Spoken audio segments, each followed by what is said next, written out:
Member Mike, test, test, test, 1, 2, 3.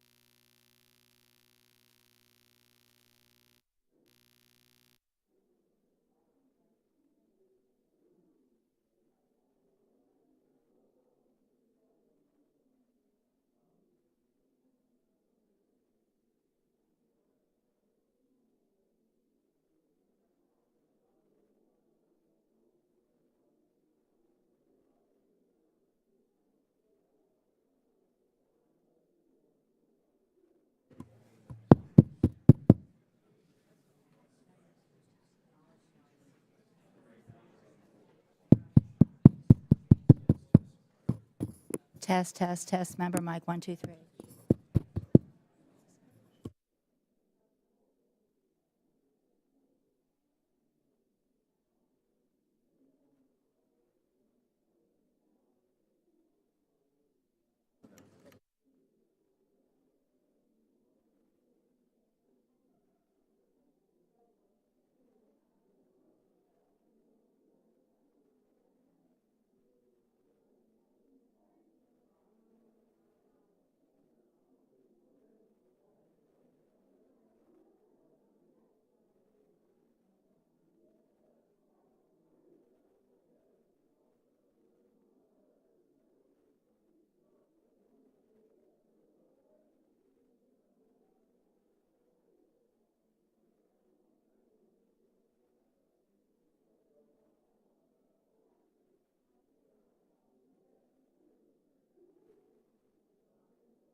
That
was talk. That's a lot.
Quietly gavel and get this, and then get in the script.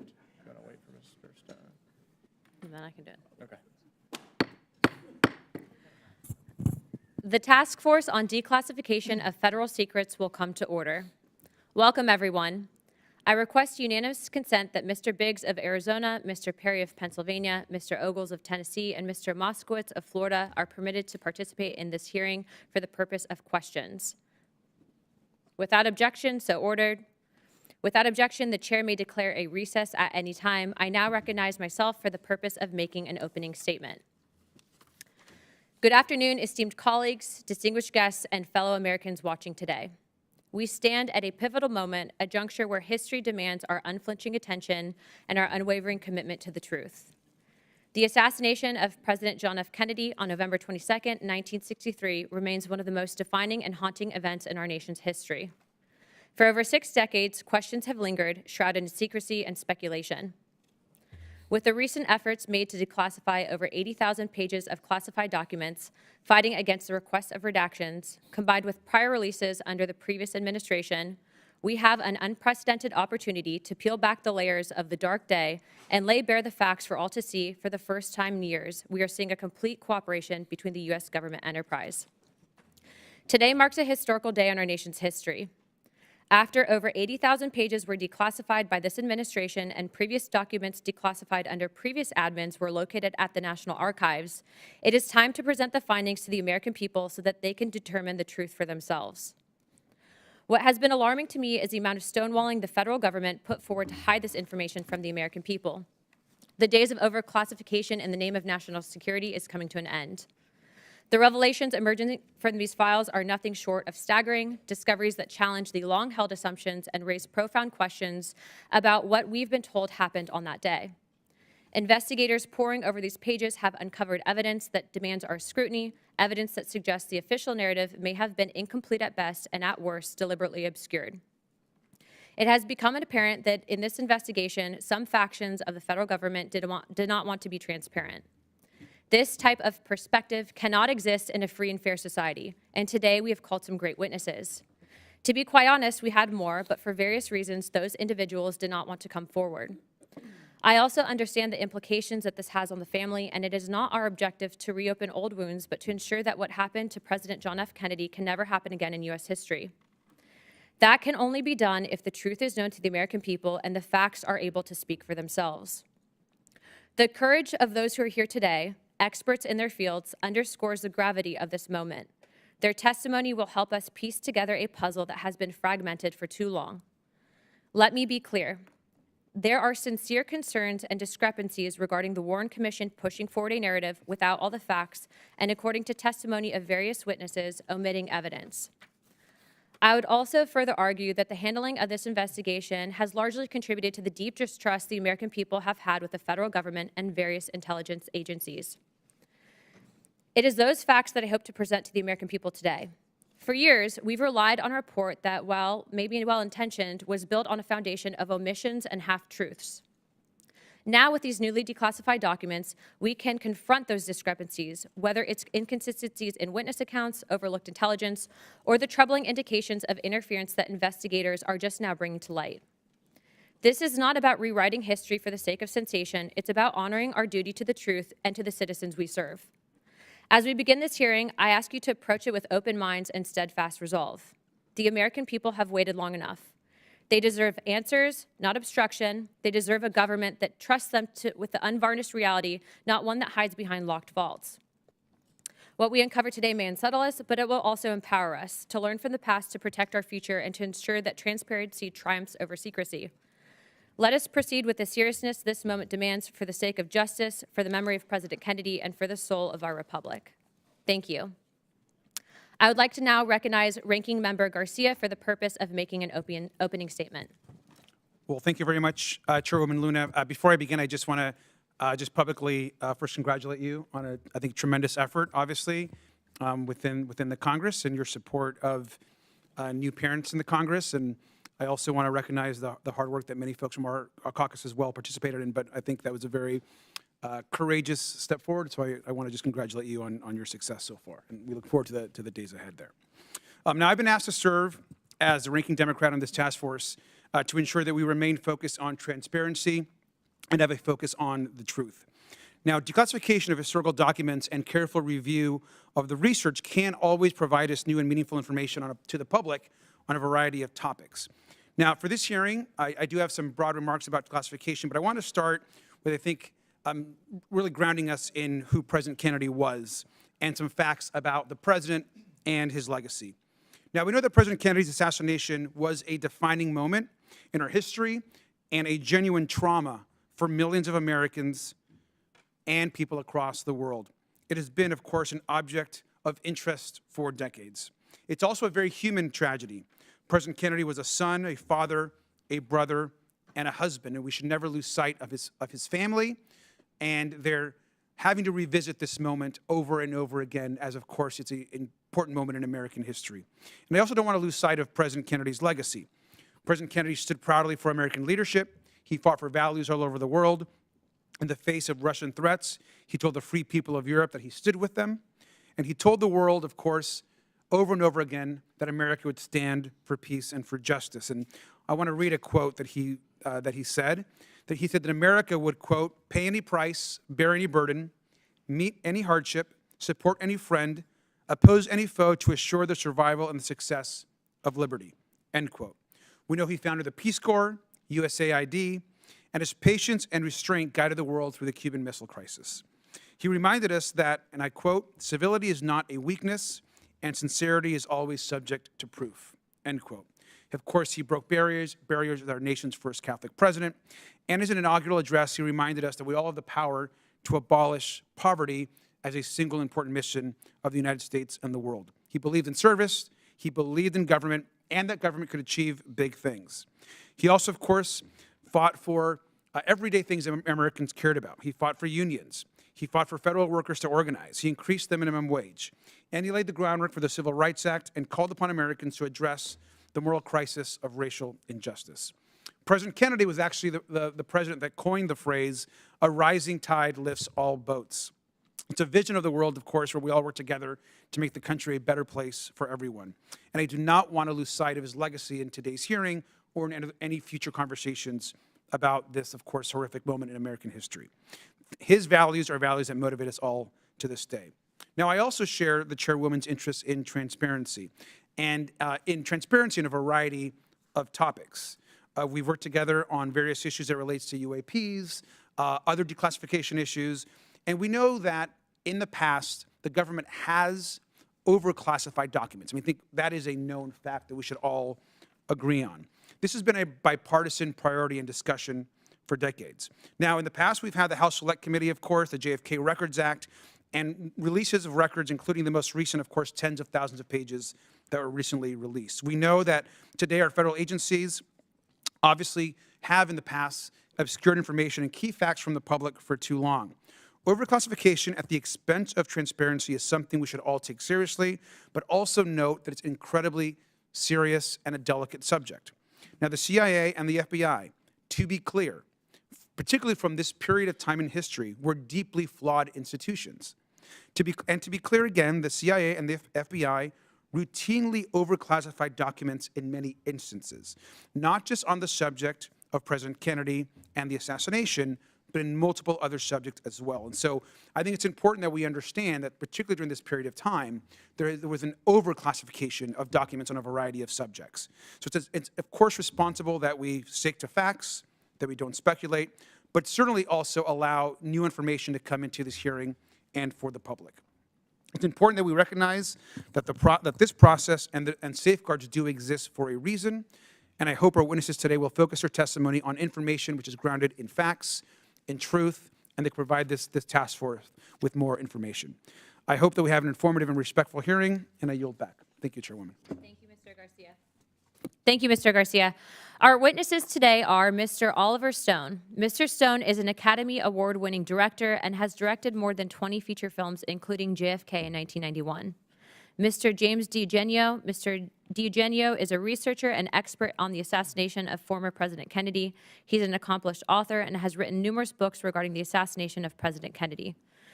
Mr. Jefferson Morley. Mr. Morley is a researcher and expert on the assassination of former President Kennedy. He is currently the editor of JFK Files. and Mr. John Davisson. Mr. Davisson is Senior Counsel and Director of Litigation at the Electronic Privacy Information Center, where he works on a number of issues pertaining to data privacy and protection. Pursuant to Committee on Oversight and Government Reform Rule 9G, the witnesses will please stand and raise their right hand.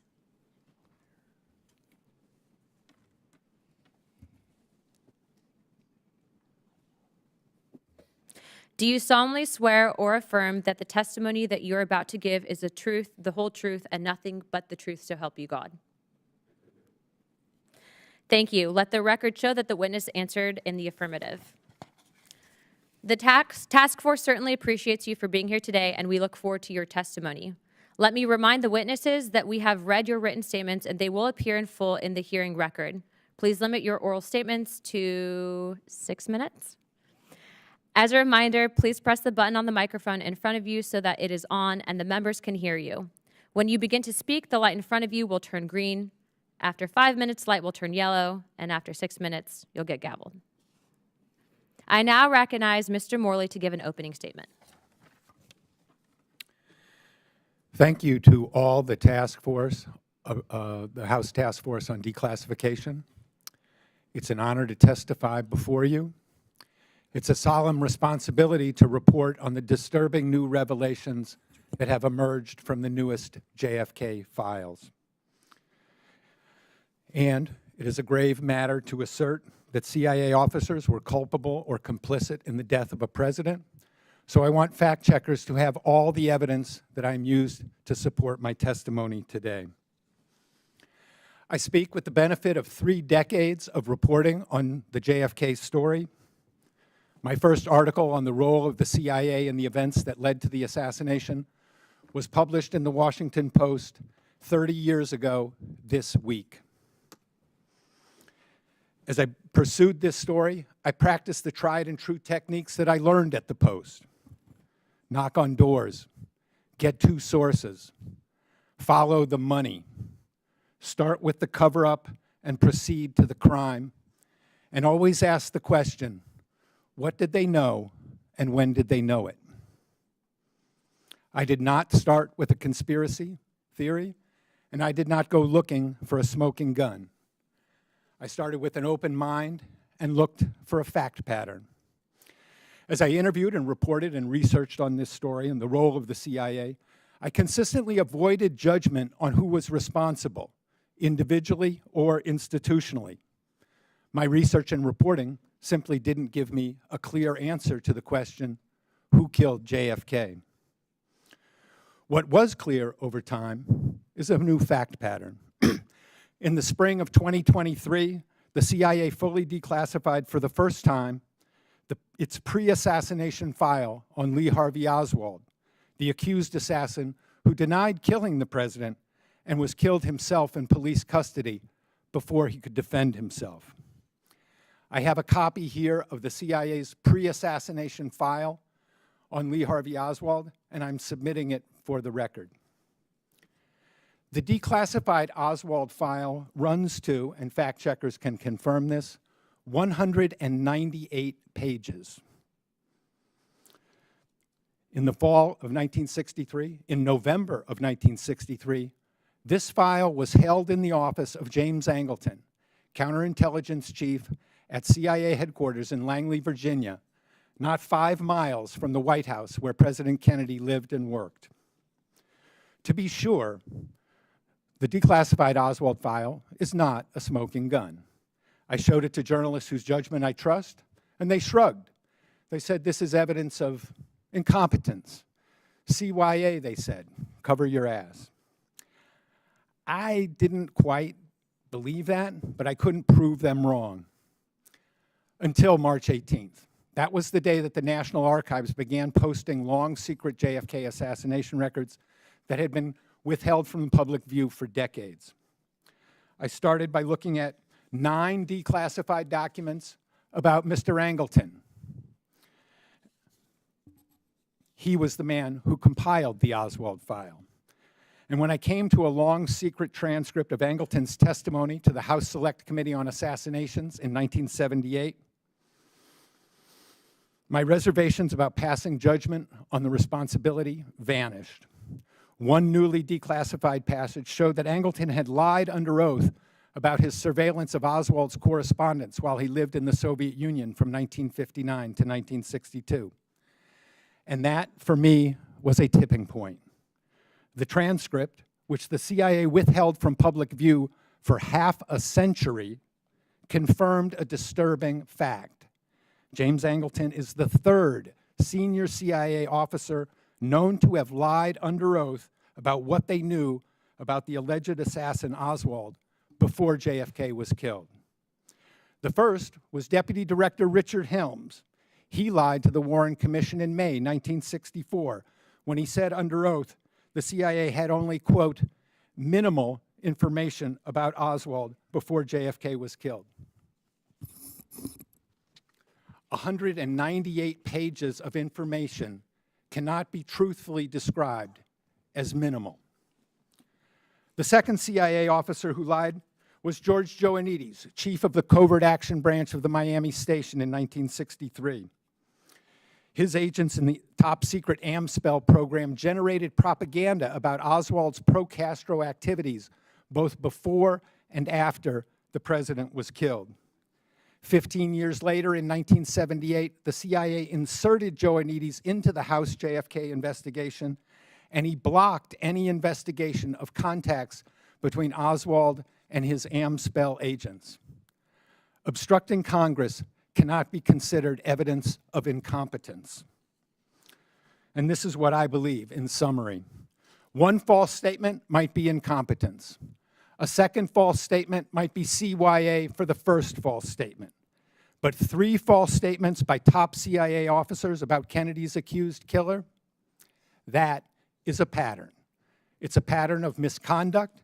It's a pattern of malfeasance. If 3 police officers lie about their knowledge of a homicide defendant, that cannot be considered exculpatory evidence. To the contrary, it shows guilty knowledge and criminal culpability. It is, in a word, incriminating. The new fact pattern leads to a new conclusion. We know now what they knew about Oswald and when they knew it. We know now that Richard Helms, James Angleton, and George Joannides were responsible for or complicit in the death of the president, either by criminal negligence or covert action. My recommendations to the task force are 1, secure and release the personnel file of George Joannides, and 2, ask the CIA to provide a public statement answering the question, why did these 3 men lie to JFK investigators?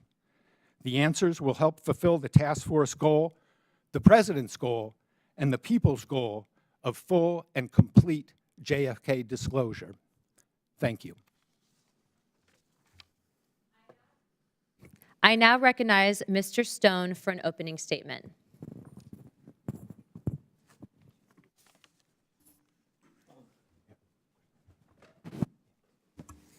Thank you, Chairman Luna, Chairwoman.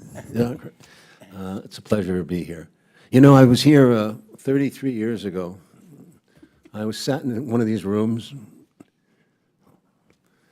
in Washington, and I told the congressmen and women about this movie I just made, JFK.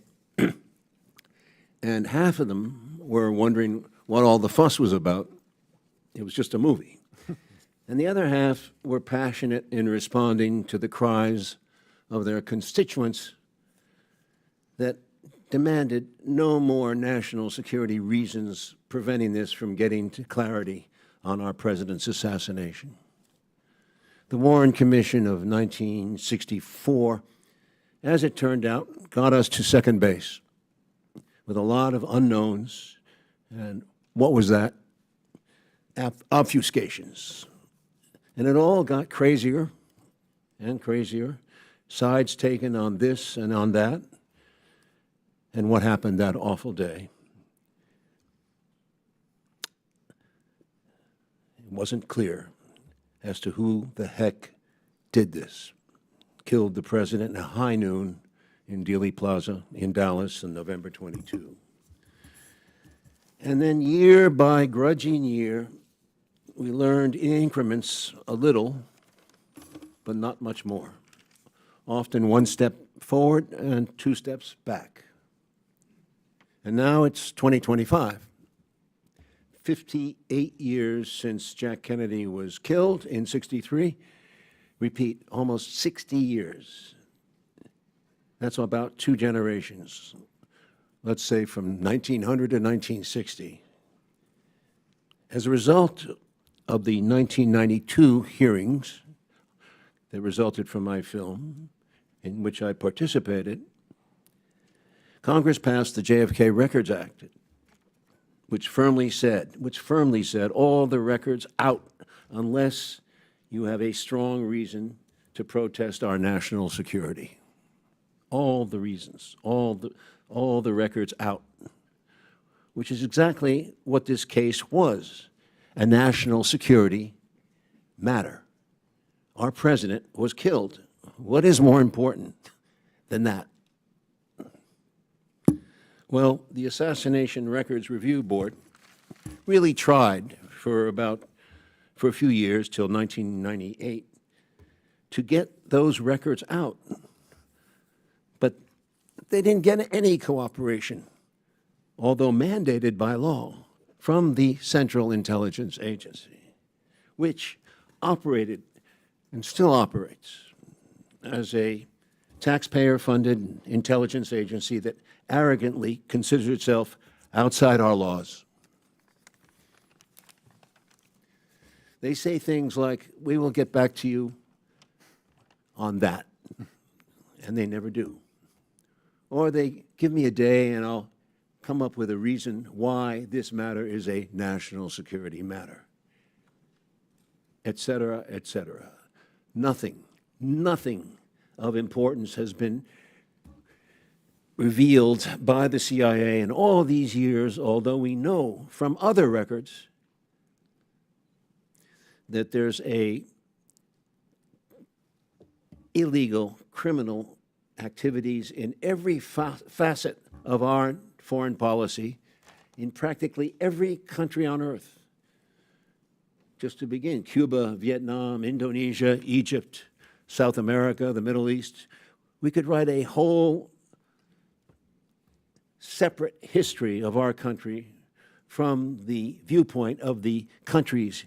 Yet we do not know and are not allowed to know anything about the CIA's true history of the United States, which is almost, I believe, the real story.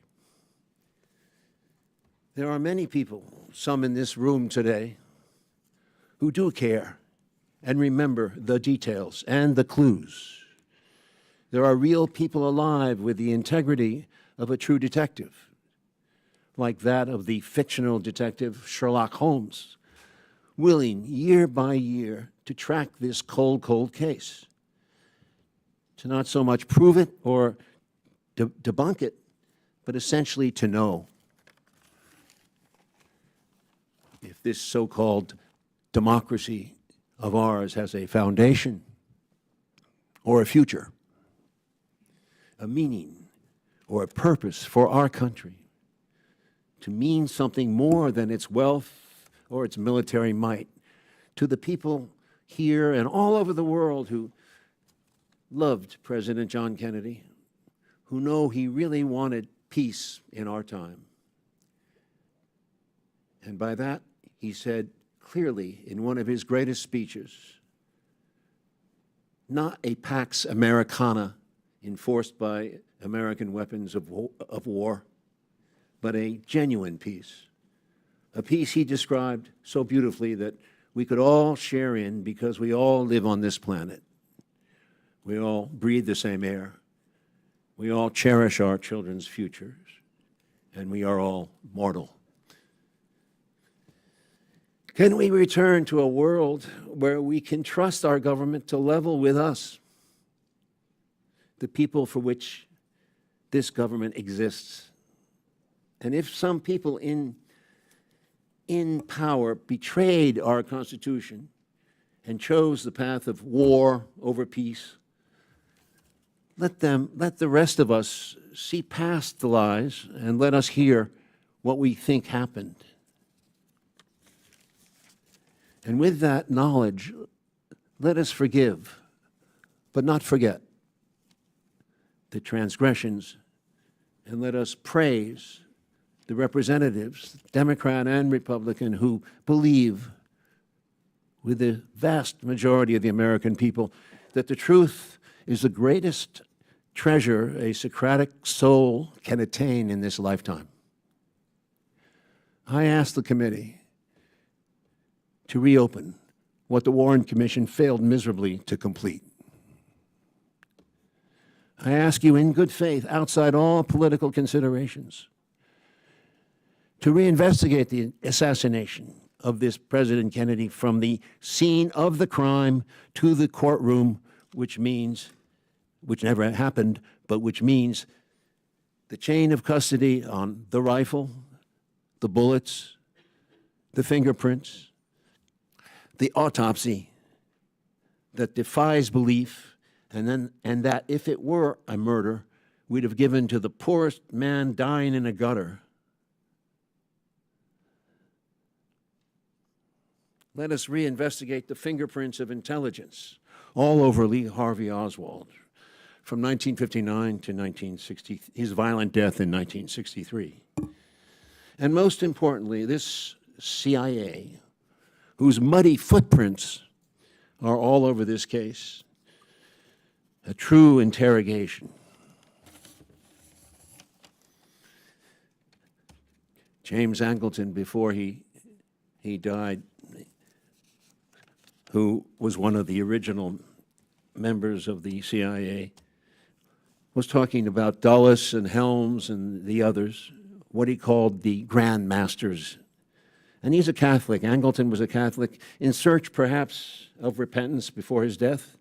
He did say, quote, if you were in a room with them, you were in a room full of people that you had to believe would deservedly end up in hell. I guess I will see them soon. This is our democracy. This is our presidency. It belongs to us. Treat us with respect. Thank you. Thank you, Mr. Stone.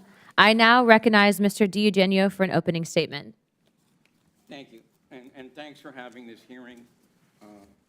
I think it's an important subject, and I spent about 32 years on it. Sir, please turn on your microphone.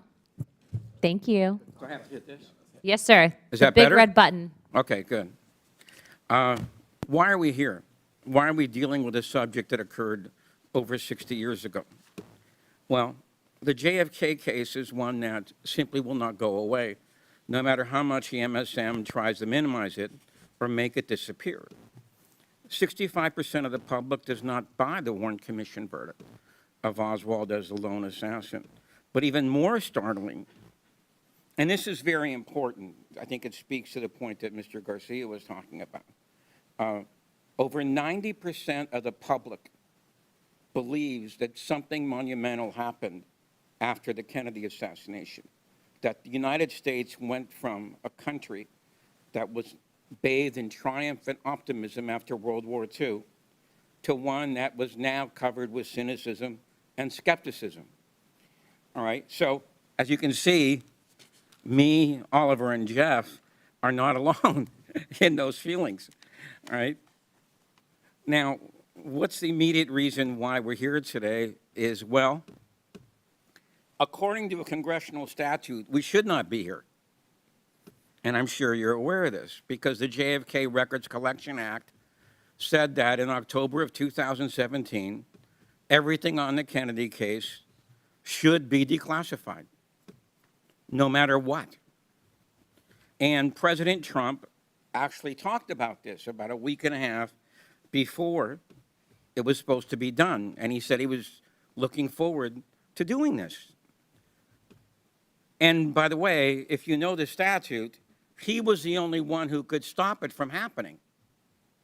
So on the day this was supposed to occur, he was visited by some higher-ups in the intel community.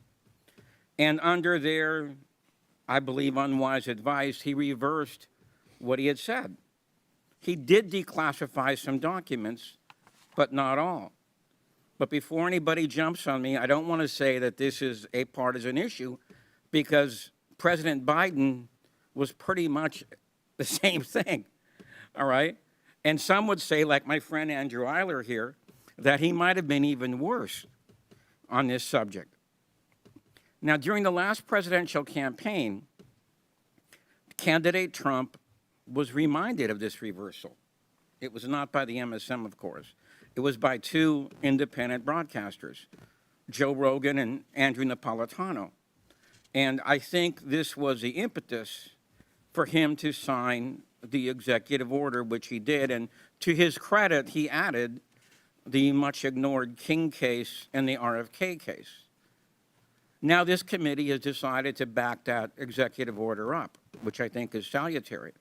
So hopefully we will now see the final documents on the JFK released over 60 years after his assassination, and hopefully the beginning of an excavation on the RFK and the MLK cases. It's a cliche, but it's true. Secrecy is the enemy of democracy. It's the enemy of the Republican form of government. And an misinformed or uninformed public cannot make good decisions. And a compliant press helps cushion the public from that fact. And this process leads to a loss of belief in both the government and the media. And you can examine every poll out there, okay, and they'll tell you that. When President Kennedy took office, 75% of the public believed in what the government was saying. By the 90s, it was down to 19%, all right? The biggest year drop was the year the Warren Commission was issued, all right? Now, from the beginning, the FBI and the CIA, as these two gentlemen have mentioned, have refused to divulge all the information they have had about the murder of President Kennedy. And I want a popular example, which I'm sure everybody here is familiar with. I'm sure you're all familiar, because it actually made it into the MSM, about the Schlesinger memo. This was the memo written by Arthur Schlesinger at JFK's request to do a top-down reorganization of the CIA, because he believed that he was deceived and lied to about the Bay of Pigs invasion. All right? Now, I'm sure you also know that that was censored. About two of the most important pages were censored by the CIA, okay? These dealt with a very important subject, which is the control of the State Department by the Central Intelligence Agency. That many of these State Department employees overseas are not really State Department employees. They are really CIA guys undercover. And Schlesinger cited the Paris office, all right, which is very important, because these guys are trying to overthrow de Gaulle at the time, and JFK gets on the phone with the ambassador and says, look, I don't know what these guys are doing half the time. Okay, so I don't even know if we're involved with this covertly or not. All right, and he was trying, and Schlesinger's memo was trying to get control of that. Now, my friend Andrew gave me, it's bad enough that the 2 pages were cut, but the CIA version of the Schlesinger memo, and you should all know this, the CIA version of the Schlesinger memo cut it by 60%, all right? And of the remaining pages, about 40% of those pages were totally redacted. And this is what I mean. How can you be an informed person when you don't even know this stuff? You know, when you have a first gatekeeper, in this case the Central Intelligence Agency, keeping you from the wishes of what JFK and Arthur Schlesinger were trying to do. All right? All right. Now, any attorney, which I'm sure we have some here, and any investigator will tell you that you cannot conduct a full investigation unless you have the whole case file. Well, here we are in 2025, still looking for the end of that case file, you know, on the JFK case. Now, let me relate in closing 2 episodes from the last attempt of getting all these documents out there. This is which I'm sure you're familiar with, the ARB, the Assassination Records and Review Board, which my friend here said lasted from 1994 to 1998. When the board had its first meeting with the CIA, they flashed a memo on the wall, and they said, we're going to declassify this unless you have a humdinger of an excuse, all right? And the CIA liaison said, well, I don't have anything right now, but give me a couple of minutes and I'll think of something. This is what these guys have gotten away with. This is what they're used to. Now, when the FBI came in for their first meeting, the review board did the same thing. You know, unless you give us a great excuse, we're going to declassify this document. The CIA liaison came in the FBI liaison came in with a lawyer. The FBI liaison was so shocked, he turned to the lawyer and said, can they really do that? The lawyer said, yes, they can. All right? So this is the kind of arrogance that you're going to be dealing with. All right?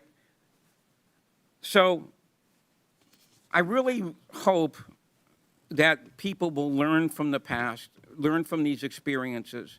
You got a difficult road ahead of yourselves, and I congratulate you on trying to change things. The FBI and the CIA should not have the last word on JFK's murder. You should. Thank you, sir. I'd like to now recognize Mr. Davisson for an opening statement. Chairwoman Luna, Ranking Member Garcia, and members of the task force, thank you for the opportunity to testify today about the privacy, transparency, and accountability issues raised by the recent release of documents from the President Kennedy Assassination Records Collection. My name is John Davisson, and I am the Director of Litigation and Senior Counsel at the Electronic Privacy Information Center, or EPIC. EPIC is an independent nonprofit research organization established in 1994 to protect privacy, freedom of expression, and democratic values in the information age. As this task force knows well, the assassination of President Kennedy was an event of surpassing historical and political significance, one that has engendered more than 60 years of investigation, analysis, and debate. Today's hearing highlights the critical role that open government laws, and in particular the JFK Records Act, have played in informing that discourse. As the Supreme Court has written, open government laws are one of the key mechanisms for holding the governors accountable to the governed. With that in mind, Congress has rightly established a robust array of public disclosure requirements for federal entities, including the Freedom of Information Act, the Federal Advisory Committee Act, and the JFK Records Act. Having spent decades to secure the transparency of government records, EPIC firmly supports the objectives of the JFK Records Act and the fulfillment of its disclosure mandate. But given that many federal records contain sensitive personal information, Congress has also made it clear that government transparency must be balanced with the protection of privacy. Disclosing personal information is inherently invasive and can expose individuals to a broad spectrum of secondary harms, including identity theft, fraud, reputational harm, psychological harm, stalking, harassment, doxing, and vigilantism. Accordingly, the FOIA, the FACA, and the JFK Records Act all establish that the disclosure of records is not required to the extent that such dissemination would constitute an unwarranted invasion of personal privacy. Together with the Privacy Act, these provisions ensure in principle that the federal government only disseminates personal information to the extent that the public interest in disclosure outweighs the privacy interest of the individual to whom the information pertains. To fulfill this dual mandate of transparency and privacy protection, federal agencies consistently conduct a detailed review of documents prior to release, redacting personal information or sometimes withholding records in full where disclosure would cause unwarranted privacy harm. For example, when processing FOIA requests, the National Archives is ordinarily careful to withhold records about a living individual that, if released, would cause a clearly unwarranted invasion of personal privacy. In the past, NARA has also conducted extensive reviews of documents subject to the JFK Records Act to identify and request the withholding of any social security numbers or financial information of living persons. By all appearances, these procedures and safeguards were completely bypassed in last month's hurried release of 60,000 pages from the JFK Records Collection, which led to the public disclosure of social security numbers and other private information of more than 400 former congressional staffers and other former officials, some of them still living. This shocking violation of privacy has compounded a national trauma and distracted from Congress's stated goal of informing the public through the JFK Records Act. Security experts, as well as those directly harmed by the breach, have deemed it outrageous, sloppy, unprofessional, astonishing, foolish, incompetent, egregious, almost criminal, and a breach of a first-grade elementary level rule of security.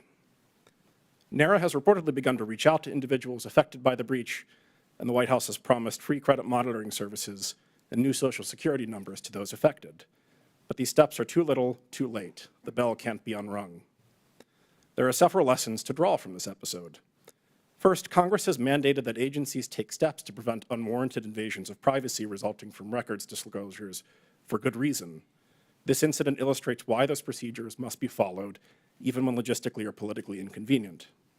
Congress should explore updates to the FOIA, the Privacy Act, and other federal record statutes to ensure that such procedures are both readily enforceable and followed without exception.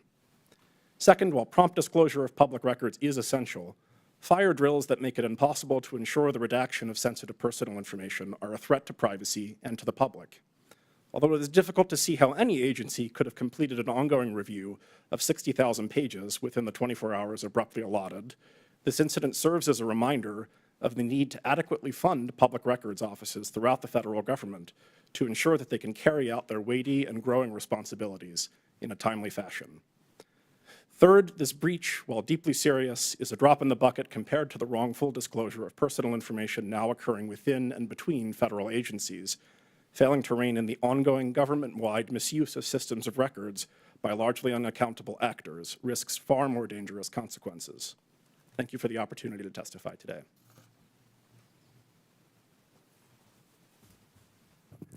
Thank you, sir. I now recognize myself for some questions. Mr. Morley, why do you say that the Oswald file was sitting on the desk of James Angleton a week before the assassination? Can you really prove that? Yes, I can. In the Oswald file, on page 254 and on page 275, you'll see a routing slip on 2 FBI reports about Oswald. And on November 15th, 1963, and November 14th, 1963, you'll see the initials JAR on the routing slip. That stands for Jane Atherton Roman. She was the liaison officer for Mr. Angleton. So when she signed for those 2 FBI reports, we have proof positive that they were on Mr. Angleton's desk. Are you saying that the 3 men, Angleton, Helms, and Joanides, plotted to kill the president? No, I am not saying that. I'm saying that they were engaged in covert activities related to Lee Harvey Oswald that have never been disclosed. And that's the imperative for the task force, to obtain those records of that secret operation. Real quick, I'd like to enter into the record a document that was actually one of these declassified documents of the CIA rejecting the lone gunman theory. Without objection, so ordered. Mr. Morley, who was George Joanides, and why do you emphasize the importance of getting this file? George Joanides was a career CIA officer. In 1963, he was chief of the Covert Action Branch of the Miami Station. His agents had contact with Oswald before the assassination. His agents in the top secret program, AMSPEL, generated propaganda about Oswald's pro-Castro activities both before and after the assassination. When Mr. Joanides was questioned by congressional investigators here on Capitol Hill in 1978, he was asked who was running these Cuban students who had all this contact with Oswald. The investigators had no idea that they were looking at the answer to their question. And Mr. Joanides, who had been running that Cuban student group, told congressional investigators, "I don't know. I'll get back to you." That was obstruction of Congress. That was an obstruction of an investigation of the president's assassination. His records have never been fully released by the Central Intelligence Agency, and they obviously should be.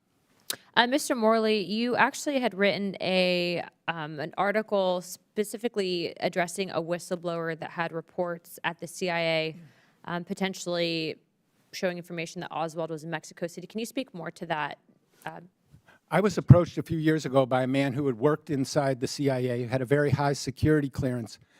And in 2018, he came to me and said he was concerned that there was a JFK assassination document that he had read while he was working at the CIA, and he was afraid that it would never become public.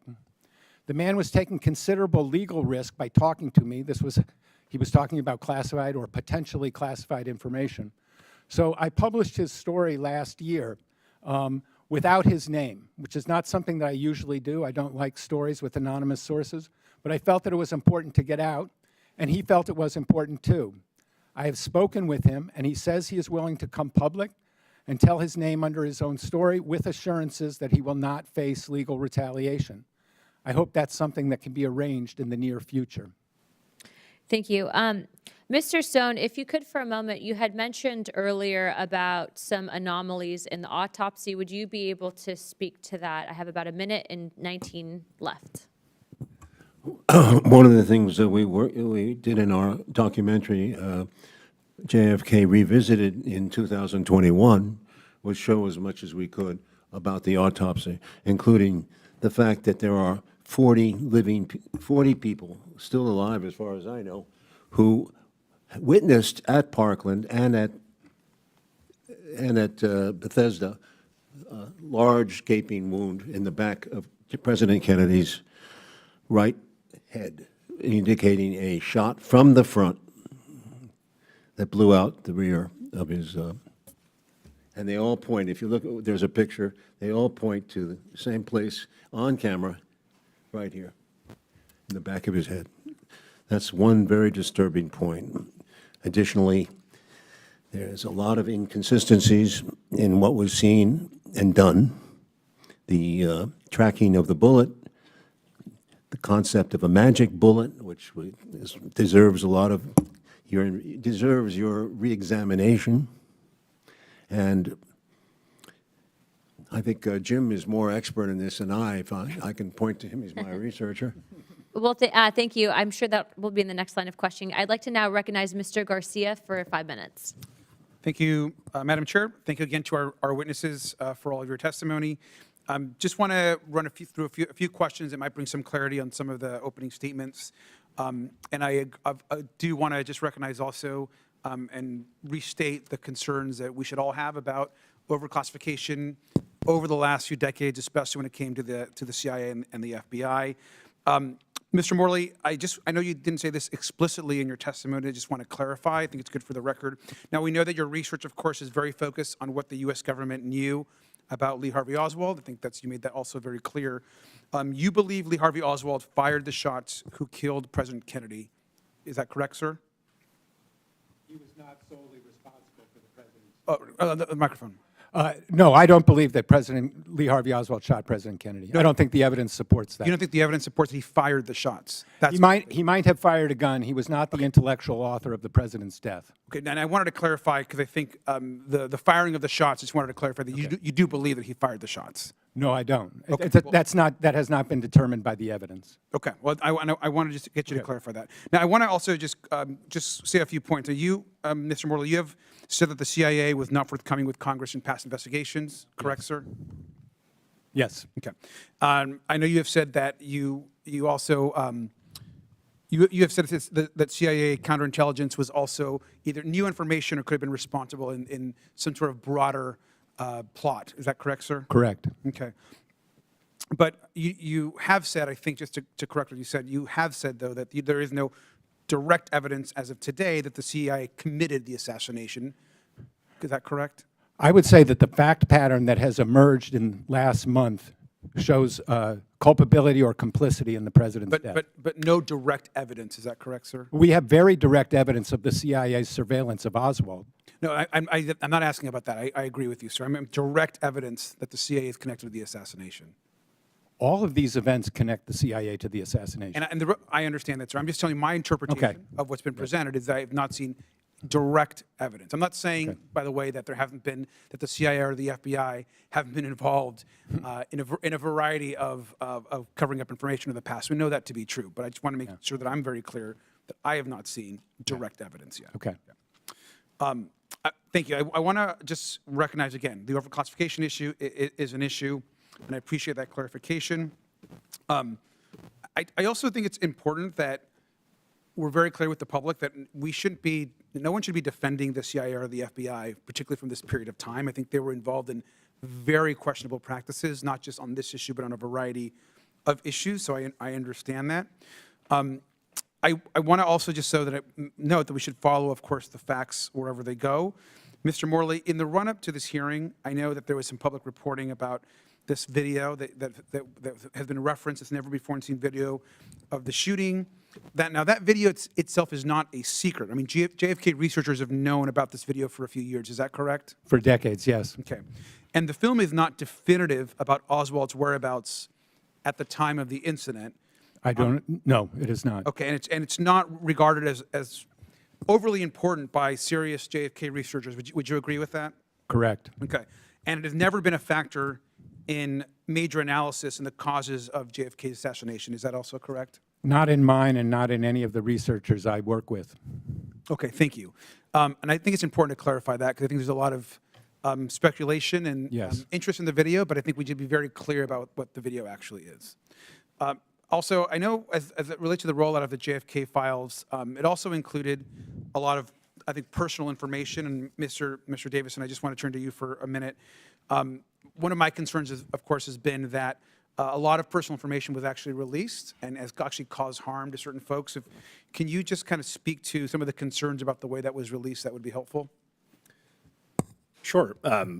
So the National Archives was aware, as was the National Security Council from public reporting, that these records contained a substantial amount of personal information, including Social Security numbers, which are consistently redacted in public records requests and in prior disclosures under the JFK Records Act, and proceeded to complete this rollout with a sort of abrupt 24-hour deadline at the end without taking the steps that are ordinarily taken to redact that information and to ensure that privacy is protected. And as I indicated in my initial statement, there's a whole host of harms that can come from that. Obviously, it's deeply inconvenient for your Social Security number to be published. It is, the White House has said they will issue new Social Security numbers, but there's a lot of harm that can happen in the meantime. And updating that information for an individual is tremendously complicated. Thank you. My time is concluded. So I just want to add to that point that as we declassify and work with the archives and others, we've got to make sure that people's personal information, of course, isn't being used in a way that's negative and can dox their family. So thank you. Agreed. Thank you, Mr. Garcia. And I will now recognize myself for 5 minutes. First of all, I want to say thank you to all of our witnesses who are here today. I also believe I want to say that the American people deserve transparency, not just on JFK files, MLK, Epstein list, all the things. I also want to say I'm grateful to President Trump for keeping good on his promise for transparency. This is a man who literally also took a bullet for his country. And I agree with you, Mr. Stone, on your testimony and your opening statement. Giving our country, giving our democracy meaning and a purpose for a nation.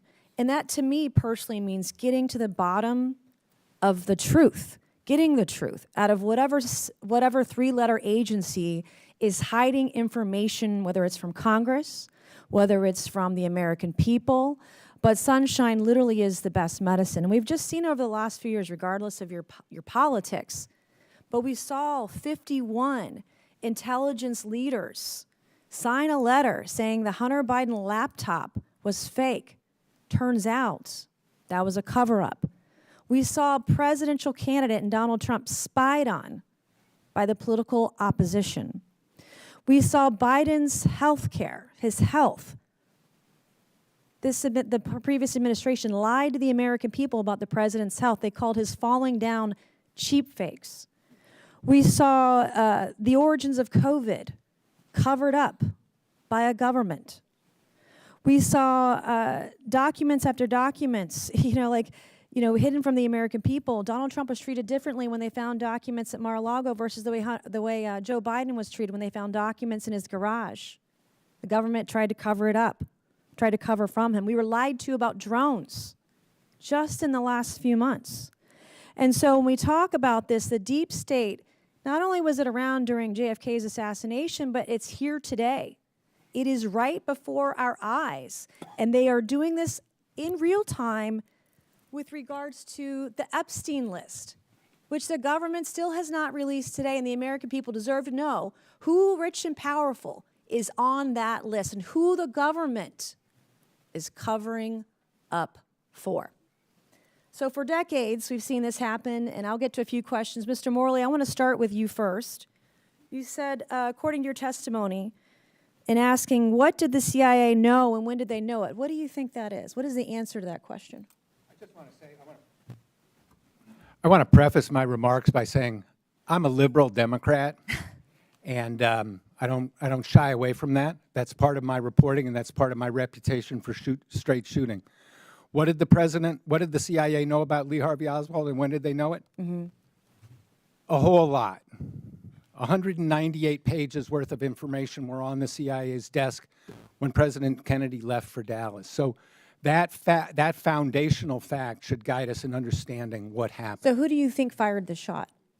I don't know. You don't know, but you don't believe it was Lee Harvey Oswald. Oswald was not the intellectual author of Kennedy's death, even if he fired a gun that day. Who do you think was the intellectual author of Kennedy's death? Kennedy's enemies high in his own government is as specific as I can be based on the available evidence. Probably CIA and Pentagon. How long had the CIA been surveying Lee Harvey Oswald before the assassination attempt? 4 years. 4 years. And what are some of the highlights of the CIA's pre-assassination file on Lee Harvey Oswald? They started reading his mail on November 9th, 1959, and they intercepted a number of letters between him and his mother. Those letters were forwarded to James Angleton in the summer of 1962. In the summer of 1963, Oswald attempted to infiltrate the CIA's favorite Cubans in New Orleans. He was arrested. The FBI sent reports on Oswald's arrest to Angleton's staff. They knew that he had attempted to infiltrate a CIA-funded group, that he had been arrested. And then they learned that he had attempted to travel to Cuba, a violation of U.S. law at the time, and he had made contact with a KGB officer in Mexico City. Okay, Mr. Morley, did the CIA or FBI have intelligence prior to the assassination of President Kennedy that Lee Harvey Oswald intended to kill him? No. Did the FBI did not either? No. No one did.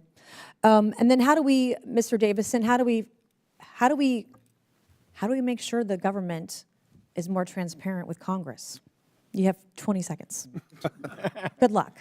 I think in general, the most important thing is to provide the resources to agencies to process public records requests or requests from Congress so that this information can actually be reviewed and disclosed in a timely fashion, whether you are concerned about the truth of the statements that you raised at the top of your presentation, or if perhaps you want to understand more about the Trump administration's hateful campaign against trans individuals. Either way, you would require more resources for public records disclosure and requests. Okay, and just for clarification, Mr. Morley, this is about as nonpartisan as this committee gets. So, good job. Thank you. I'll now recognize Congressman Christian Morphy for 5 minutes. Thank you, Madam Chair. President Kennedy's grandson, Jack Schlossberg, said, "Conspiracies surrounding JFK's death have shifted focus away from the important lessons of his life and the critical issues of the moment." So I'd like to focus a little bit on some of those lessons and issues. Mr. DiEugenio, it's the start of baseball season. Go Cubs. So let's begin with JFK's 1960 letter to Jackie Robinson, in which JFK highlighted Robinson's role in the civil rights struggle. JFK said, quote, "I believe I understand and appreciate your role in continuing the struggle to fulfill America's promise of equal opportunity for all. Just last month, President Trump bizarrely ordered DOD to purge its website of all references to black history, black veterans, and even the reference to Jackie Robinson's own military service. In response, Mr. DiEugenio, you posted that what Trump did was, quote, really sick. That's what you said, and that's what you believe, right, sir?" Yes? Did I say that? Yeah, you did. And Okay, I'm sorry. I don't recall saying that. Okay, maybe I did, maybe I didn't.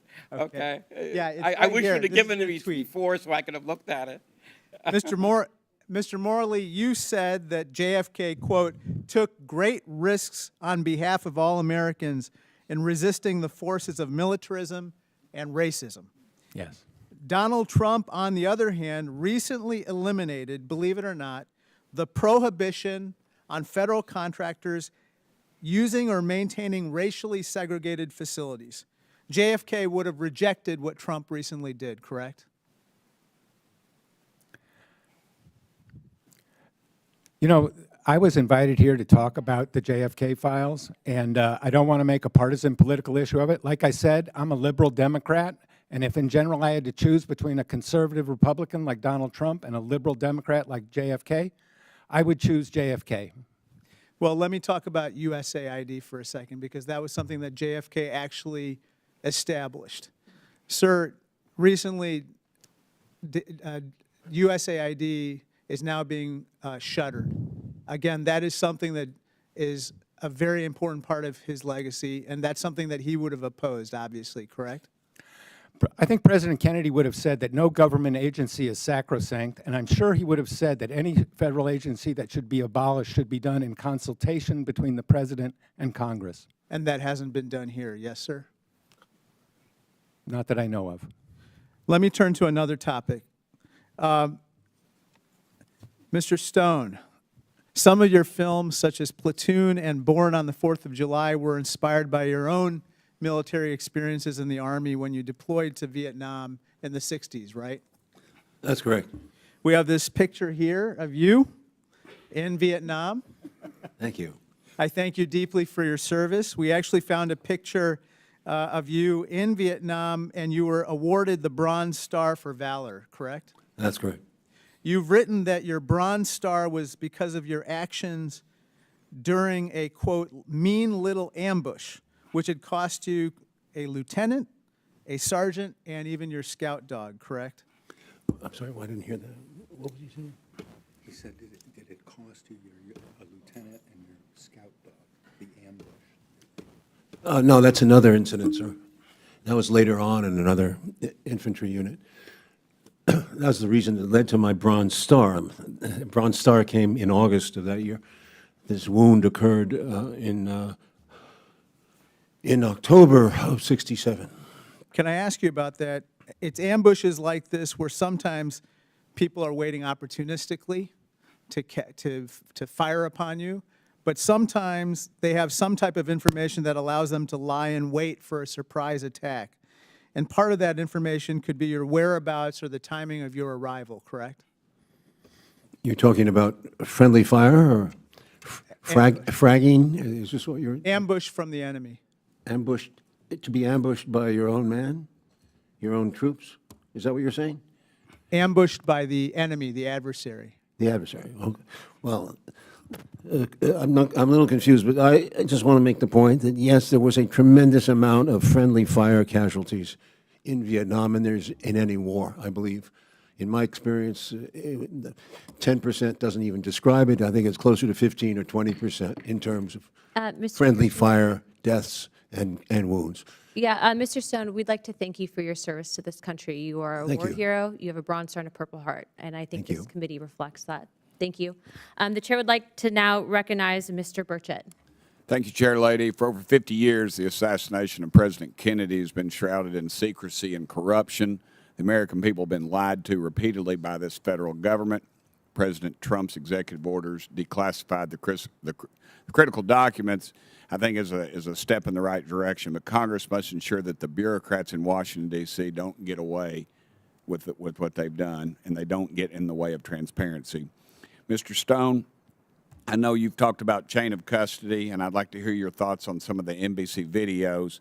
And I know that since you've already talked about your service to our great country from '67 to '68, you were twice wounded in action. You received a Bronze Star, a Purple Heart, an Air Medal, and the Combat Infantry Badge. And we salute you for your service, sir. Today is the 80th anniversary of the invasion of Okinawa, and that's an island my dad was on. And he told me, he said the Purple Heart was one medal he was glad he never got. Mr. Stone, I'm going to ask for the indulgence of the chair lady and the members if I could just yield my time to you and you to discuss anything you would like to pertaining to this subject and to ask any of the other men up here on the dais with you any questions you would like. Well, I'd like to point out that in our film, JFK Revisited 2021, which is an important, I hope members of the committee have a chance to look at it, because it is a follow-up to the original film, and it's a documentary made with Mr. DiEugenio as a writer, in which we take the evidence from the AARB and we examine as much of it as we can. Included in that is the concept of chain of custody.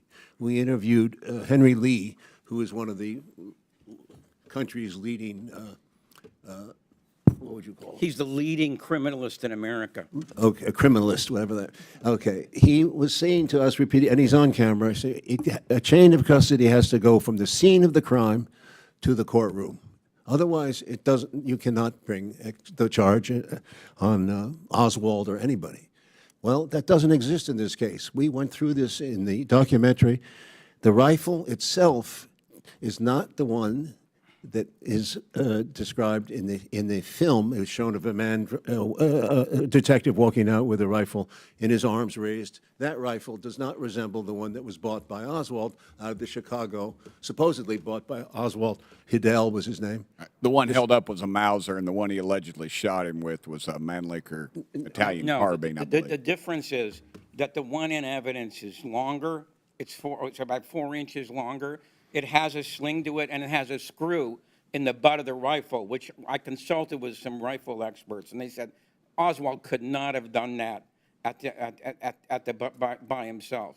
All right, so those are the differences between the one that the Warren Commission says Oswald actually purchased versus the one that they put into evidence. No rifle and no bullets, I said. Now, the bullets is even more ridiculous. As you know, there's been a long amount of controversy about the CE-399, the so-called magic bullet, which came out apparently undamaged after wounding 7 or 8 wounds. We don't have a chain of custody proving that those bullets were ever used. So those are not, they do not match the ones at the 6th floor that were pictured. And that's the bullet that was found on the gurney, correct? Beside one of the bodies? Yes, except we don't know which gurney it was found on, okay? And then if you go to the chain of custody from, well, let me use this as an example. According to the evidence, all right, that bullet was turned over to the FBI at 9:20 that night.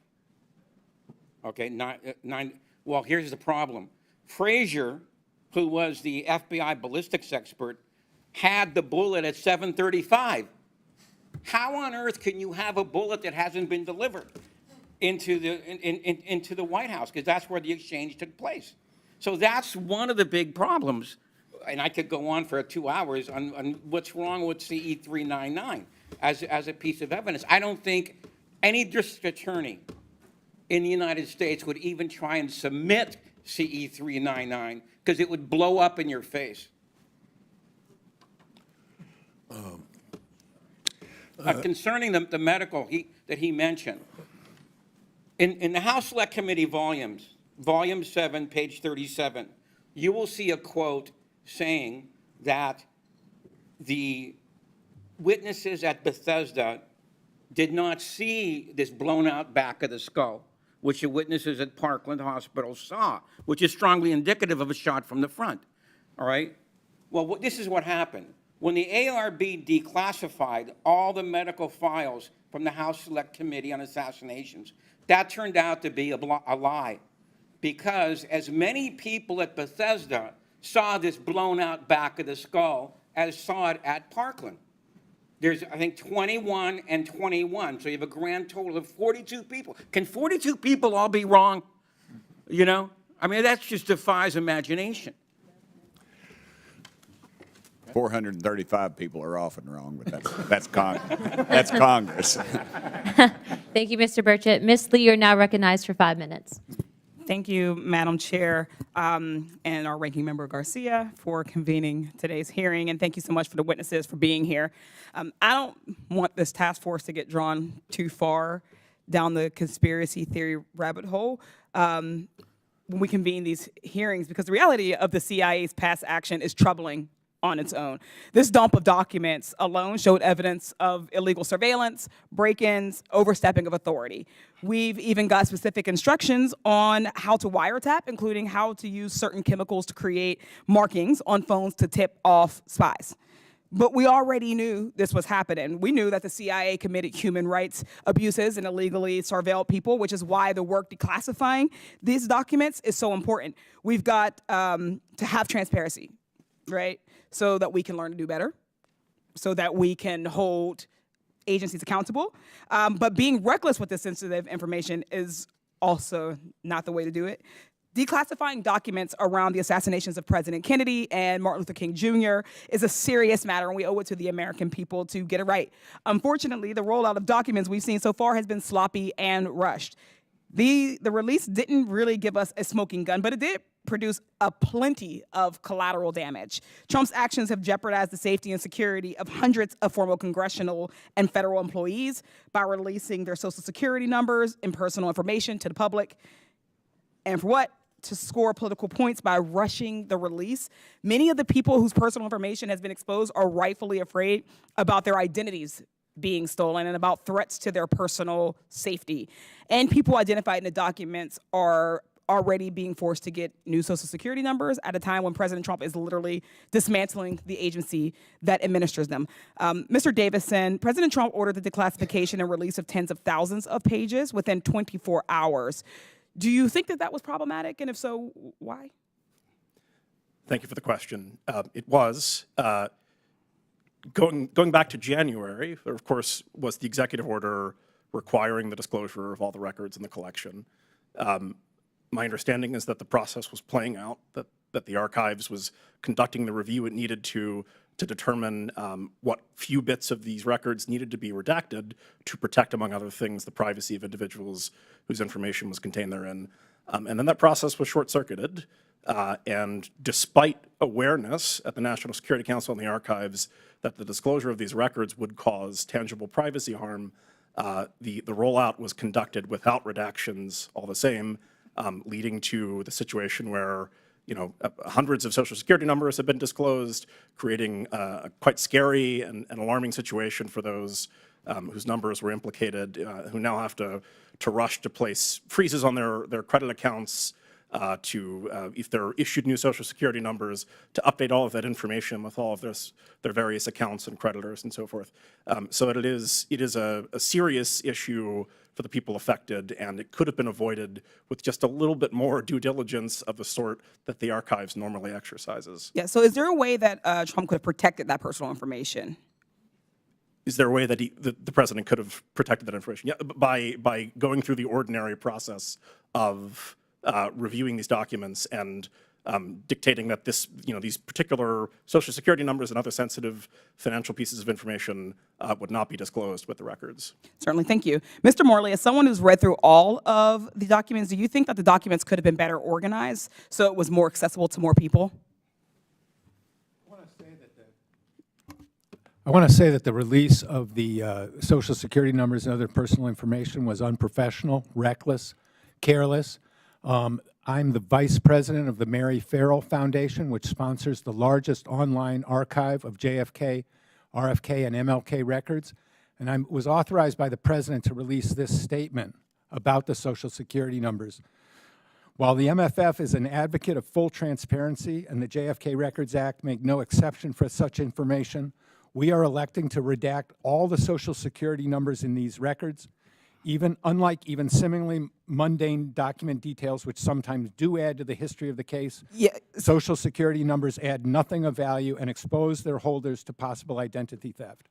Accordingly, when we put these particular documents online in the coming weeks, we will be adding our own redactions to them. We will not be redacting other information. Most other data is long. Certainly, Mr. Morley. Thank you so much for adding that. Yeah. I just want to be clear. An open and transparent federal government is essential for public trust, and declassification is a good thing. There is a way to do this. It is important that we are not sloppy, that we are not rushing things, that we are not doing things in just a haphazard way, as we've seen with so many things that DOJ and the administration has touched. What we want is for this information to be out. We want people to understand the past, our agencies, the CIA. We need to do it right. With that, I yield back. Thank you very much. Without further ado, I'd like to recognize Ms. Boebert for 5 minutes. Thank you, Madam Chair. Thank you to our witnesses for being here today. Hopefully we can stay on topic for the rest of this hearing. We seem to be wrapping up pretty close here. Mr. Stone, you wrote a book accusing LBJ of being involved in the killing of President Kennedy. Do these most recent releases confirm or negate your initial charge? Being involved in the assassination of President Kennedy. No, I didn't. In the film, if you look closely, there's no such statement. No, I didn't. If you Yes, look sir. closely at the film, there's no. It accuses the President Johnson Okay. of being part of a complicit in a cover-up of the case, but not in the assassination itself, which I don't know. What do you think that he was complicit with? Yes, sir. I'll get to you. The cover-up. Well, how about, for starters, appointing Alan Dulles, the head of the CIA, who was fired by Kennedy, to the commission itself, to the Warren Commission, and he goes to almost every meeting, and he's pretty much in charge of the Warren Commission from the beginning. Alan Dulles. That's part of the evidence that points to President Johnson's either incompetence or involvement. Mr. Morley, I think you had something to add on that. I think you're confusing Mr. Oliver Stone with Mr. Roger Stone. I may have misstated it yet. Who? No, sorry. It's Roger Stone who implicated LBJ in the assassination of the president. It's not my Is friend that what all the Oliver whispers Stone. were there? I may have misinterpreted that, and I apologize for that. But there's seems to be some alluding of, like you said, incompetence or some sort of involvement there on the back end. And so sorry, I'm going to move on. Mr. Morley, I would like to talk more about the CE 399 and this file. I want the American people to know what's in there, that what was recently released, how that lines up to this, and how we could get more clarity there. I'm not familiar with the number that you mentioned. Mr. D. Are you talking about Commission Exhibit 399? Yeah. Okay.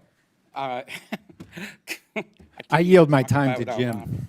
All right. I have more questions for you too, All right. Mr. Morley. The Commission Exhibit 399 has a very wild trajectory, which I think any person familiar with ballistics, would question in the first place. Then the second place is it has a very, very dubious chain of custody.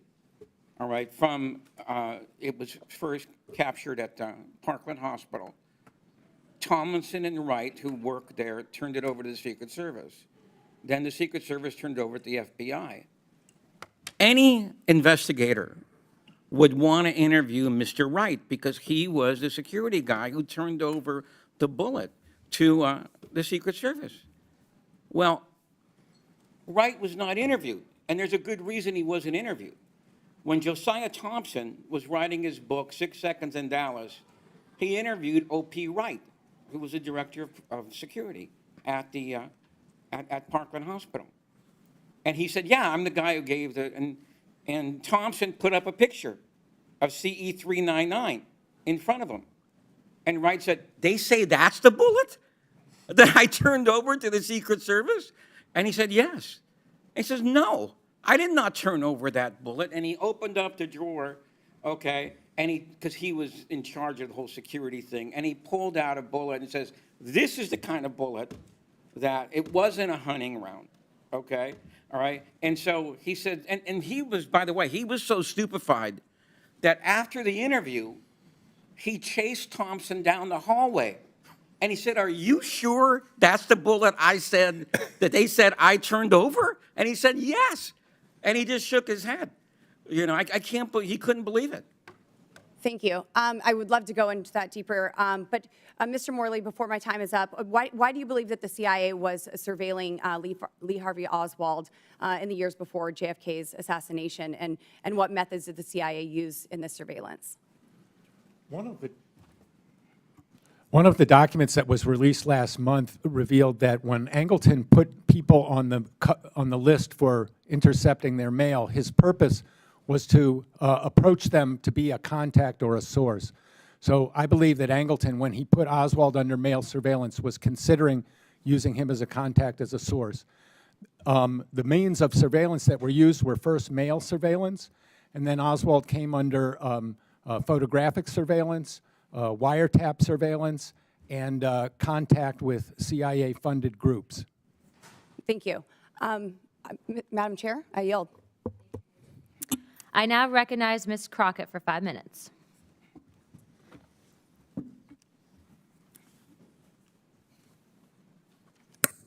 Thank you so much. There often isn't too much agreement when it comes specifically to Congress, let alone to this particular committee.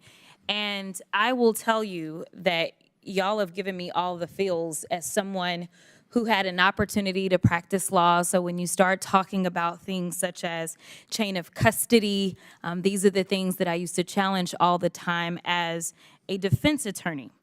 And the reason that I had to make sure that I was here and specifically on today is because on November 22nd, 1963, Texas 30th Congressional District, the district that I represent, became the site of one of the most tragic events in American political history. After being struck by the bullets of an assassin, Lee Harvey Oswald, President Kennedy was rushed to Parkland Hospital, where hardworking physicians from the UT Southwestern Medical Center worked tirelessly to resuscitate him. During the 48 hours between the moment President Kennedy was shot to the moment when Oswald was pronounced dead, Texas 30th Congressional District became the temporary seat of the U.S. government, the temporary seat of the Texas government, the site of the 35th president's death, and the center of the world's attention. While I value government accountability and transparency like most of my colleagues, nearly all the previously classified JFK assassination files are now public and show no evidence of a CIA conspiracy. But what I find funny about this hearing is that the Republicans are here relitigating whether CIA agents lied 60 years ago, but aren't doing anything about the CIA director lying to Congress just 6 days ago. We should be having a hearing on the fact that the unqualified Secretary of Defense and other senior Trump officials were carelessly discussing classified military plans over an unsecure Signal group chat. And instead of providing oversight over the administration's handling of classified information, the Republicans have spent a week trying to convince the American people that the military plans were not classified. So instead of giving a platform to conspiracy theories, and let me be clear, there are holes. I don't want y'all to think that I don't think that there are holes. But when we're looking back, we need to look back so that we can look forward and hopefully do better. So that is why I am bringing us to present day. It might be helpful if we walk everyone through the classification and declassification process, since the Republicans have decided to do it this way. Federal law defines classified information as, quote, information or material requiring a specific degree of protection against unauthorized disclosure for reasons of national security. Federal law also defines disclosure as, quote, communicating, providing, transmitting, transferring, conveying, publishing, or otherwise making available.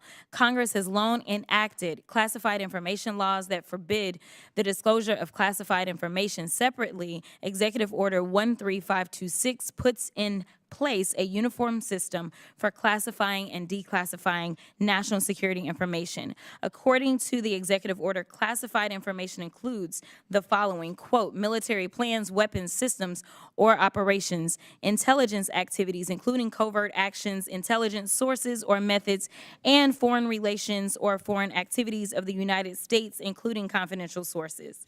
Under the, quote, general responsibilities provision of the executive order, quote, heads of agencies shall shall ensure the agency record system are designed and maintained to optimize the appropriate sharing and safeguarding of classified information and help facilitate its declassification, not to mention that it's also illegal under federal law to destroy classified documents and information. So this administration is breaking law by discussing classified information over unsecured channels and breaking the law by destroying the evidence of the conversations. We wouldn't be able to have today's hearing if the CIA destroyed the records associated with the assassination of President Kennedy.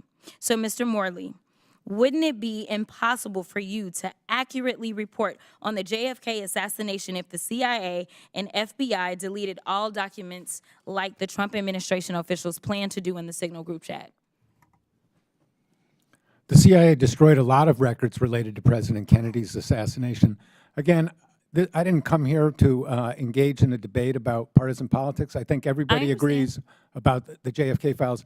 And I want to endorse Mr. Davisson's call for full funding of public records offices in the government. I understand. And Mr. Stone, wouldn't it be nearly impossible to produce a film if there was not a legitimate record of these events taking place?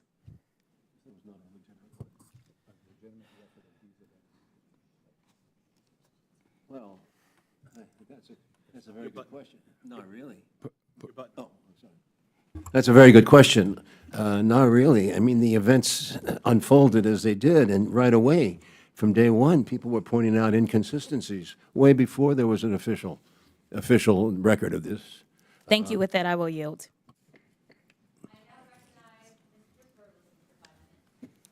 Mr. Morley, Mr. Stone, Mr.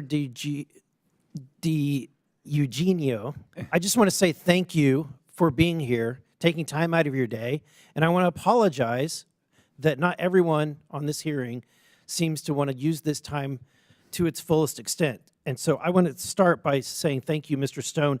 Shortly after your film's release, the United States Congress passed the JFK Assassination Records Collection Act of 1992, and you did something that I don't know that I've done in my career. It passed unanimously. I want to give you an opportunity to talk about how it felt and the impact of having a movie that not only has spurred multiple hearings of Congress, but unanimously passed a bill through Congress. Sir, I was at the time, I was told that by many people who were involved, and they were very happy and thought that this was a great public duty. I didn't feel that way. I felt like I was being skewered the whole time in the media. And many people volunteered, important people volunteered negative impressions that were not based, I don't think, on reality. That the people didn't bother to see the film, for example, and were saying that he's got Lyndon Johnson and all that involved and blah, blah, blah, and he's got 55 people, different agencies involved. I mean, this is nonsense. Well, I just want to say on behalf of the American people, thank you for what you did, because thank you. Because of your work, we wonderful. now have documents like this one. Madam Chair, I'd like to enter into the record a CIA document that ends in number 10056. Without objection, so ordered. In this document, it describes that, it dispels the narrative that when Oswald visited Mexico City, that he only met with Sylvia Duran. In fact, in this document, he met with a KGB official. Remarkably, the individual by the name of Kostakov was actually a member of KGB and Department 13. Yeah. Because of your work, we now have this kind of evidence. He actually met with a member of the KGB who was part of the Wet Works, the assassination team. I also want to say thank you because of your work, we have another document that I want to enter into the record. This is ends in 10191. Without objection, so ordered. In this document, we have a testimony that an individual named Francisco Tamayo, otherwise known as the El Mexicano, accompanied Lee Harvey Oswald into Mexico City for his meetings in both the Cuban embassy and the Russian embassy. Mr. Stone, I'm shocked that this narrative is only really been something that we've seen only in the last few years. You would think that the Warren report would have reported the fact that Oswald had met with a KGB individual in the Department 13 of, basically the assassination division, and that he was accompanied by an individual known as El Mexicano, that later an FBI report indicated that this individual, El Mexicano, was captured in Venezuela for attempting to assassinate another individual. Mr. Morley, I want to ask you about Mr. Angleton. Who is Mr. Angleton? James Angleton was the chief of CIA counterintelligence from 1954 to 1974. In that period, he was one of the most influential men in the CIA, serving under four different directors. And what did he tell the Warren Commission in 1963 and 64? When the Warren Commission came asking Angleton for information about Oswald's visit to Mexico City, Angleton wrote a memo, or told his aides that he wanted to, and this is a quote, wait out the commission.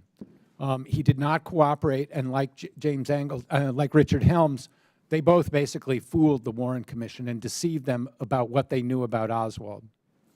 And later, we now have, because of the work of Mr. Stone and others, we have Mr. Angleton's testimony that he gave to the Assassination Committee, the House Select Committee on Assassinations. What insights did we gain from that?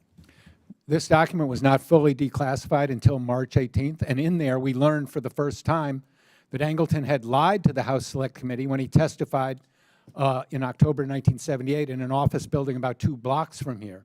And that was never known before until March 18th that he had done that, and that is one of the most significant revelations to come out of this. People will say, oh, well, there's nothing new here. No, there's something new here. The New York Times, the Washington Post have never reported that 3 top CIA officials lied to the JFK investigators. Yeah, and the fact that we have 3 CIA officials that lied to Congress for decades, and that it took decades to get documents that should have been released that had very compelling information, and it took 60 years to get that information released, is appalling. And that's why I want to say thank you to all of your work in helping to get this information released. Thank you. I'd like to now recognize Mr. Crane for Chair. 5 minutes. Oh, sorry, unanimous consent without objection, so ordered. So I have some more documents I want to enter into the record. Here's from the National Archives, a NARA letter dated 2017 that the CIA withheld docs regardless of the JFK Act. Without objection, so ordered. Another document from the archives that the Warren Commission did not have original classification authority. Without objection, so ordered. And then another document from the archives that the FBI's reasoning for redactions dated 2017 in the NARA letter. Without objection, so ordered. I'd like to now recognize Mr. Crane for 5 minutes. Thank you, Ms. Chairwoman. Thank you guys for coming out today. You guys have probably forgot more about the JFK assassination than I'll ever know, so I'm still going to ask you some questions, and I appreciate your, just how dogged you guys have been on this for decades. Mr. Morley, I want to start with you. What is the most interesting information you found in this newest release of documents on the assassination of President Kennedy? The 9 memos about James Angleton that were fully declassified on March 18th is the most important collection that I've seen so far. There is a lot of information that has come out. Jim mentioned the Arthur Schlesinger memo. That really sets the stage for the alienation between the Kennedy White House and the CIA that lasted for the rest of Kennedy's presidency. So I would say that the Angleton memos and the Schlesinger memo are the most important things I've seen so far. Thank you. Mr. Morley, do you believe that Oswald was recruited and being handled as a source for the CIA?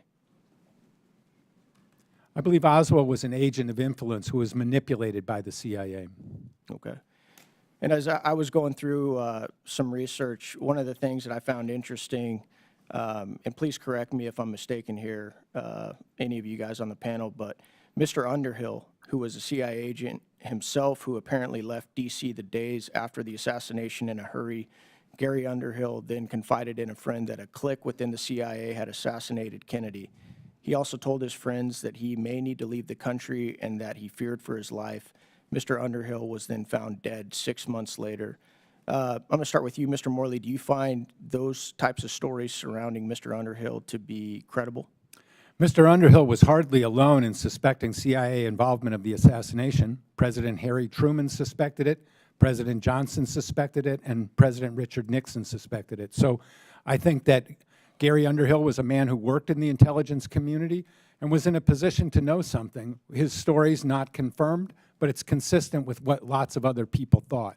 What was his title? Do you remember, Mr. Morley? He was not a CIA employee. He was an arms dealer who assisted CIA in acquiring weapons and, shipping them.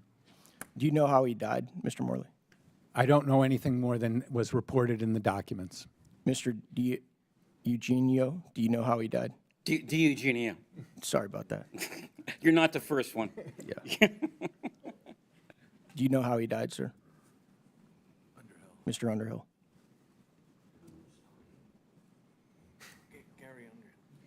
Do you know how he died? Gary Underhill? Yeah.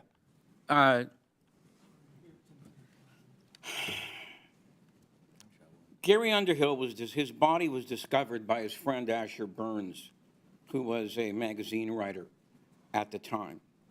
And the door was open, ajar a little, and Burns entered the room, and he thought Underhill was sleeping. But as he approached the body, he saw that there was a hole, a bullet hole in his head, all right? Asher Burns was so disgusted by the investigation that came after that he didn't even want to talk about what had happened. But one of the things about the Underhill death is that for him to have taken his own life, the gun was in the wrong hand, okay? All right, so that was one of the most puzzling things, about that particular case. Underhill has been, I believe, very much ignored, by a lot of people, and I'm glad that this memo finally got out there. Thank you, sir.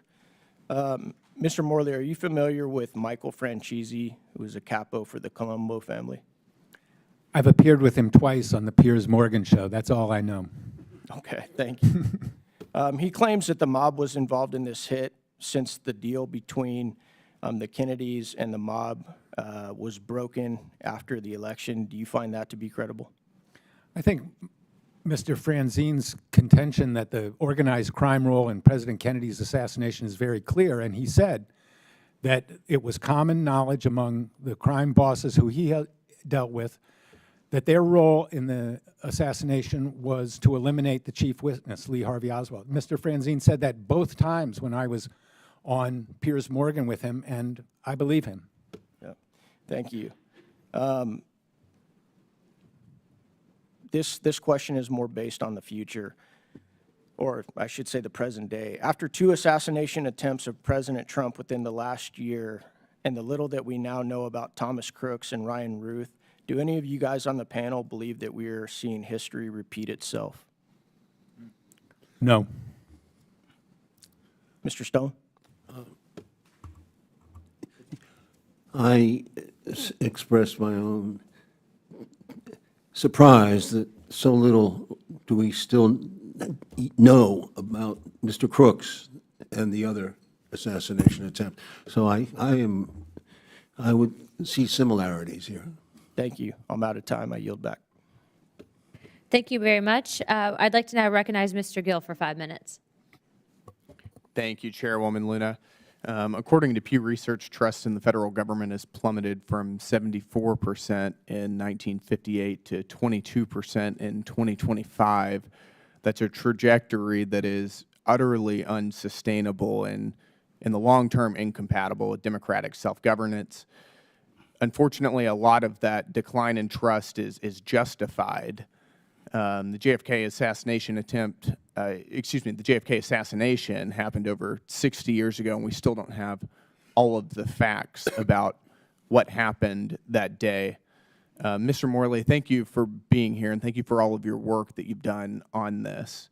Do you believe that the CIA is in compliance with President Trump's executive order to declassify and release the JFK files? No, there are important records that have not been provided, like the personnel file of George Ioannidis. I should also note that as we go through these records, there are still redactions in some of these records. Not a huge amount, but we have not had full compliance either in producing all the records or in completely releasing all the records that were redacted. And for the record, how many of the JFK files has the CIA released since the executive order was issued? The figure of 80,000 pages is accurate as far as we can tell, and that's information from several thousand documents. Are those from the CIA specifically? Most of the records that were released last month, about 80% of them were from the CIA. Okay. And how many documents do you believe the CIA still has that either haven't been released or are overly redacted? Since we haven't seen them, it's hard to put a number on it, but I would put the number in the hundreds. Okay. Hundreds of documents. Hundreds, okay.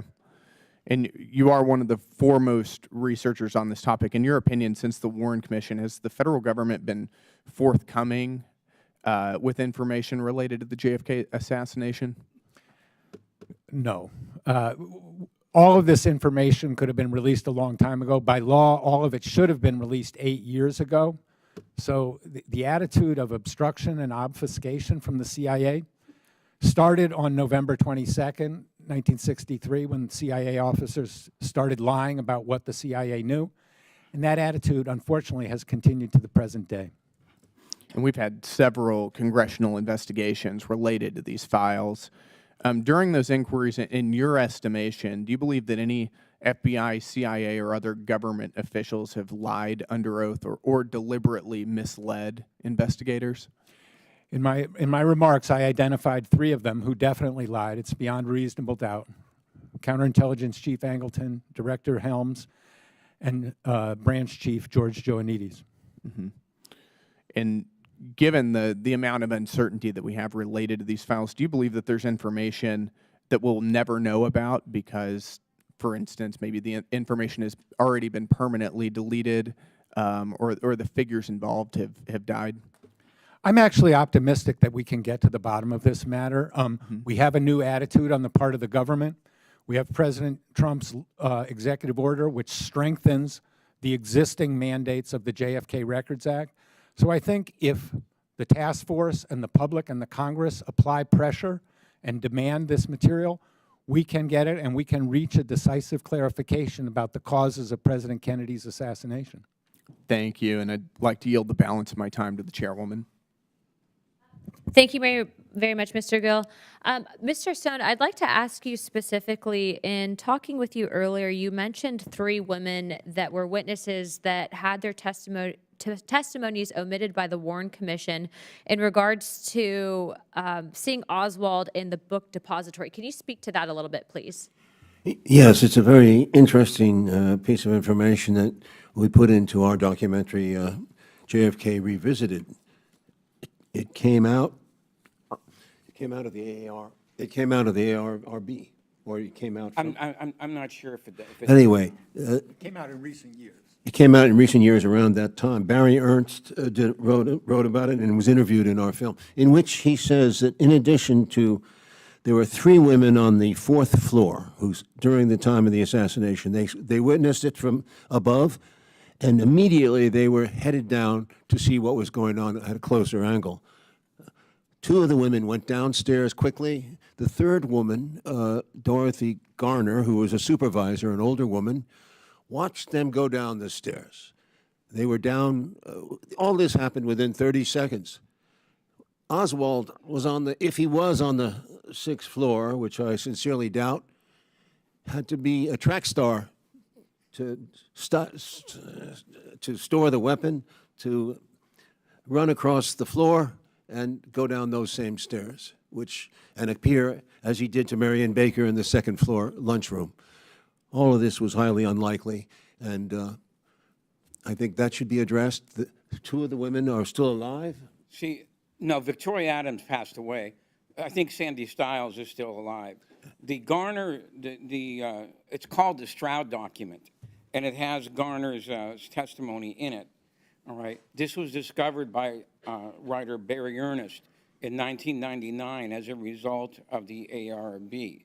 All right. And it turned out that the Texas Attorney General, Stroud, had talked to Garner, the supervisor, and sent this information to the Warren Commission in the summer of 1964.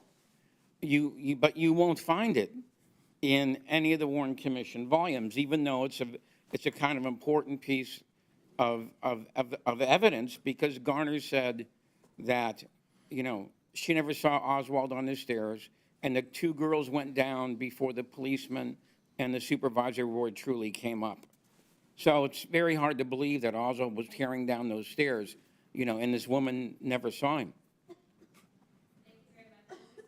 Mr. Oswald, Mr. Stone, sorry, lots of Oswald today.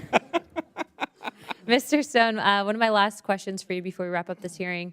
Would you recommend that the task force send a letter requesting NBC make a clear copy of the film? Certainly, that'd be very interesting. Mr. DiEugenio and I saw a film of a potential Oswald watching the motorcade go by, which means that he was downstairs at the time of the shooting, and that would be very interesting to see. We couldn't say for sure that was Oswald, but it's a man who looks like him. So I think it would be a very good idea for the task force to subpoena NBC, which has the original film. Yes, they supposedly have the original, yeah. They have the original film. They've refused it twice to be shown. Yes. And if this task force could easily get that, and the American public should have a right to judge for itself who was standing there. Well, first of all, I would like to thank our witnesses for being here today. There are those in our country who may ask why this task force seeks to pursue the truth underlying the facts surrounding the assassination of President John F. Kennedy in 1963. And the answer to that is the truth. Even the truth delayed and justice, even justice delayed, is always worth attaining.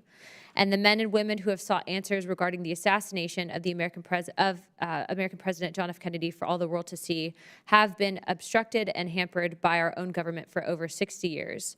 This hearing is not meant to provide a definitive explanation of the Kennedy assassination. This hearing demonstrates, however, that the CIA and other components of the federal government have not been honest with the American people that they are meant to serve up until recent efforts.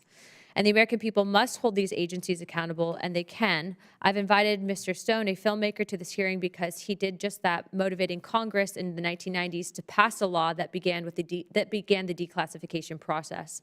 And I'd like to applaud our president for continuing this process as he promised to do so. Researchers like Mr. Morley and Mr. DiEugenio have provided new information that helped bring light to some of the darkest days in American history. And I would like to thank the witnesses again and applaud their work. The search for truth continues, and the task force will pursue this at any price. I'd also like to note that we are planning on sending a letter to NBC requesting what you've recommended, Mr. Stone. Before I wrap it up, I would just like to say, do you guys have any statements in closing for the American people? I would just like to thank you, Chairwoman Luna, for your aggressive, action-oriented approach to this issue. While we diverge politically, it's been a pleasure to work with you, and your leadership is important on this. Like I said before, I think we are making progress. Thank you. Mr. Stone or Mr. DiEugenio? Thank you, Chairwoman. I really admire what you're doing, and I wish you the best of success. Mr. DiEugenio? I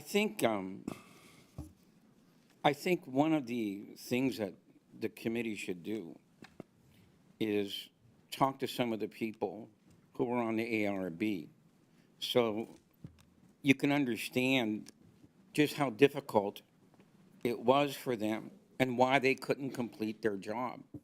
All right, I certainly hope that this committee does complete that job. And finally, 62 years later, we'll know everything the government did know about the.